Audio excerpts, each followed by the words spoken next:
আসসালামু আলাইকুম রহমতুল্লাহ। অনেক ছেলেরাই বিয়ে করতে ভয় পায়। এর অন্যতম একটা মূল কারণ হচ্ছে তারা দীর্ঘ সময় ধরে নিজের উপর জুলুম করেছে, দীর্ঘদিন ধরে পর্নোগ্রাফিতে আসক্ত ছিল, মাস্টারবেট করেছে। এখন তারা নিজেরাই উপলব্ধি করতে পারছে যে তার যে আল্লাহ তাআলা যে তাকে যে সম্বল তাকে দিয়েছিল, যে শক্তি তাকে দিয়েছিল, তার যে পুরুষত্বটা ছিল এখন আর আগের মতো নেই। সে নিজে বুঝতে পারে, এটা উপলব্ধি করতে পারে।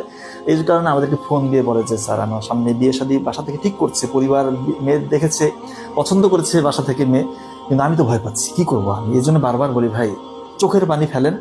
যারা এই জুলুম নিজের উপর করছেন, এখান থেকে বের হতে পারছেন না, এই পর্নোগ্রাফিতে আসক্ত হয়ে পড়েছেন, কোনোভাবেই এখান থেকে বের হতে পারছেন না, চোখের পানি ফেলেন, আল্লাহর কাছে সাহায্য চান যেন আল্লাহ তাআলা আপনাকে ক্ষমা করে দেয়, এবং বিয়ের পরে যেন আপনি আপনার স্ত্রীর হক আদায় করতে পারেন। এই জন্য এখন থেকে আল্লাহর কাছে কান্নাকাটি করে চান যে হে আল্লাহ, তুমি আমাকে রক্ষা করো, আমার যে ক্ষতিটা আমি নিজে করেছি এই ক্ষতিটা তুমি পূরণ করে দাও। শুধু ক্ষতি পূরণ না, আপনার যে নিয়ামত আল্লাহ তাআলা দিয়েছে সেটা যেন আল্লাহ তাআলা বহু গুণে বাড়িয়ে দেয়। এই জন্য আল্লাহর কাছে বেশি বেশি চাইতে হবে, চোখের পানি ফেলতে হবে, এর কোনো বিকল্প নাই।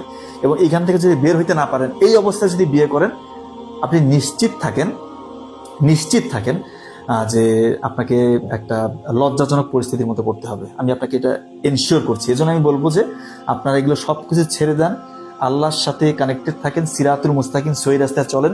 আপনি কয়েক মাস নিজেকে সময় দেন যে আপনি এগুলো থেকে বিরত থাকতে পারছেন কিনা, অন্তত 6 মাস বিরত থেকে দেখেন। এটা মোটামুটি লাইফস্টাইল মেনটেন করেন, রাতের ঘুমটা ইনশিওর করেন, পুষ্টিকর খাবারগুলো খান।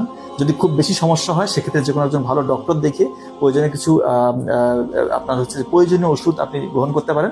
এরপরে যখন আপনি দেখবেন যে না ওকে, আমি এখন ফিজিক্যালি ফিট আছি, এরপরে আপনার বিয়ের পিড়িতে বসেন।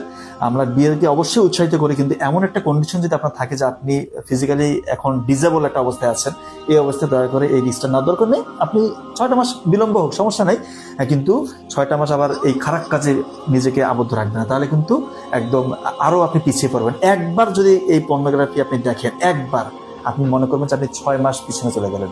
সো আমার মেসেজটা ক্লিয়ার, দয়া করে এগুলো থেকে নিজেকে বিরত রাখেন, আল্লাহর কাছে সাহায্য চান। ইনশাআল্লাহ আল্লাহ তাআলা ইনশাআল্লাহ আপনার হারানো যে গৌরব এটা আপনাকে ফিরিয়ে দিবে। ধন্যবাদ সবাইকে। আসসালামু আলাইকুম ওয়া রাহমাতুল্লাহ।